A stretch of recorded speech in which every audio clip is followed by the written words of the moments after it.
Assalamualaikum warahmatullahi wabarakatuh. Kami dari kelompok 5 akan mempresentasikan materi kami yaitu yang berjudul Penentuan Populasi dan Sampel, Penelitian Kuantitatif, dan Pilot Testing. Yang dimana terdiri atas anggota yang pertama Andini Maulina, yang kedua Anissa Oktavianda Putri, yang ketiga Fitri Adila, dan yang terakhir Selviana. Materi pertama akan disampaikan oleh Anissa Oktavianda Putri. Kepada Anissa kami persilakan. Baiklah, pada materi pertama ini kita akan membahas tentang apa itu populasi dan sampel. Pertama, populasi merupakan wilayah generalisasi yang terdiri atas objek atau subjek yang mempunyai kualitas dan karakteristik tertentu yang ditetapkan oleh peneliti untuk dipelajari dan kemudian ditarik kesimpulannya. Populasi bukan hanya membahas tentang orang, tetapi juga objek dan benda-benda alam yang lainnya, seperti binatang, buah-buahan, rumah, dan semacamnya. Dan sampel merupakan bagian dari populasi yang mewakili karakteristik populasi secara keseluruhan. Bila populasi besar dan peneliti tidak mungkin mempelajari semua yang ada pada populasi, misalnya karena keterbatasan dana, tenaga, dan waktu, maka peneliti dapat menggunakan sampel yang diambil dari populasi itu. Dan sampel yang diambil dari populasi harus benar-benar representatif, mewakili. Macam-macam bentuk populasi. Pertama, populasi terbatas. Populasi yang jumlahnya dapat dihitung, namun terkadang populasi terbatas adalah sangat besar, sehingga dapat diperlakukan sebagai populasi tak terbatas. Untuk kesimpulan statistik generalisasi, asumsi tak terbatas maupun terbatas sangat penting dalam sebuah penelitian.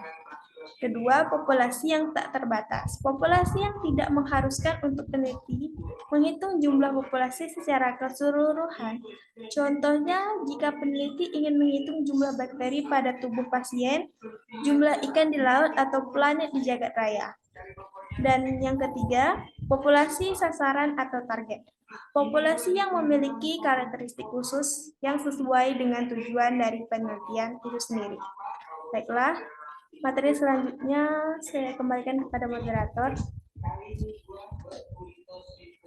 Baiklah, terima kasih Anissa. Materi selanjutnya akan disampaikan oleh Andini Maulina. Kepada Andini kami persilakan. Kemudian ada jenis sampel, yaitu ada proportional sampel, stratified sampel, purposive sampel, quarter sampel, double sampling, area probability, dan cluster sampel. Selanjutnya.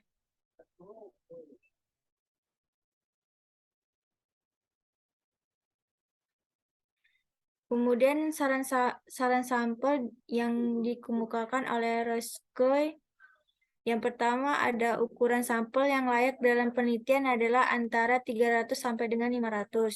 Kemudian bila sampel dibagi dalam kategori, maka jumlah sampel dalam setiap kategori minimal 30.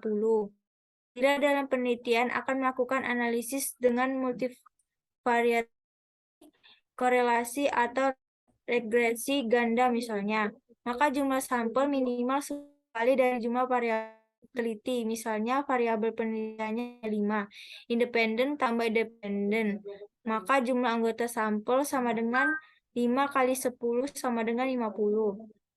Yang keempat, untuk penelitian eksperimen yang menggunakan kelompok eksperimen dan kelompok kontrol, maka suatu jumlah anggota sampel masing-masing kelompok antara 10 sampai dengan 20. Selanjutnya. Baiklah, materi selanjutnya akan disampaikan oleh Selviana. Pada Selviana kami persilakan. Teknik sampling, probability sampling, dan probability sampling.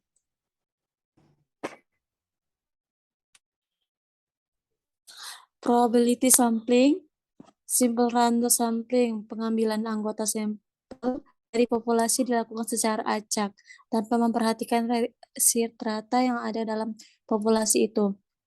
Cara demikian dilakukan bila anggota populasi dianggap homogen.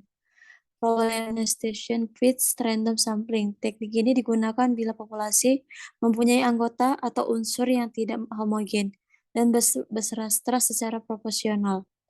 Distributed stratified random sampling. Teknik ini digunakan untuk menentukan jumlah sampel bila populasi bersastra tetap kurang proporsional. Cluster sampling, area sampling. Teknik sampling di daerah digunakan untuk menentukan sampel bila objek yang akan diteliti atau sumber data sangat luas. Misalnya penduduk dari suatu negara, provinsi, ataupun kabupaten. Untuk menentukan penduduk mana yang akan dijadikan sumber data, maka pengambilan sampelnya berdasarkan daerah populasi yang telah ditetapkan. Baiklah, saya kembalikan ke moderator. Baiklah, materi selanjutnya akan saya sampaikan oleh saya sendiri, yaitu non-probability sampling. Terdiri dari beberapa macam. Yang pertama yaitu sampling sistematis, yang dimana sampling sistematis ini merupakan teknik pengambilan sampel berdasarkan urutan dari anggota populasi yang telah diberi nomor urut. Dan yang kedua yaitu ada sampling kuota, yang dimana teknik ini untuk menentukan sampel dari populasi yang mempunyai ciri-ciri tertentu, sampai jumlah kuota yang diinginkan. Dan yang ketiga ada sampling incidental, yang dimana teknik ini merupakan penentuan sampel berdasarkan kebetulan. Contohnya yaitu siapa saja yang secara kebetulan bertemu dengan peneliti dan itu dapat digunakan sebagai sampel bila dipandang orang yang kebetulan ditemui itu cocok sebagai sumber data. Yang keempat yaitu ada sampling purposive, yang dimana teknik ini merupakan penentuan sampel dengan pertimbangan tertentu. Dan yang kelima ada sampling jenuh. Ini merupakan teknik penentuan sampel bila semua anggota populasi digunakan sebagai sampel. Dan yang terakhir ada snowball sampling. Ini merupakan teknik penentuan sampel yang mula-mulanya jumlahnya kecil dan kemudian jadi besar. Dan slide selanjutnya.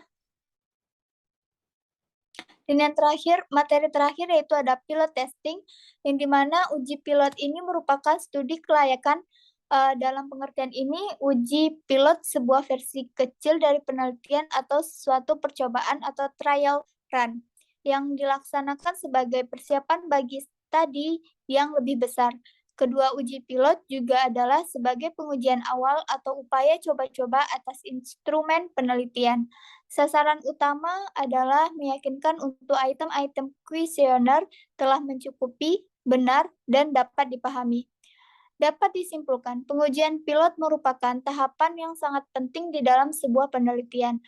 Dan sangat disarankan juga pengujian pilot ini untuk penelitian yang baik dengan menggunakan kuesioner. Baiklah, itulah materi yang dapat kami sampaikan. Lebih dan kurang kami mohon maaf karena kami juga masih belajar. Saya akhiri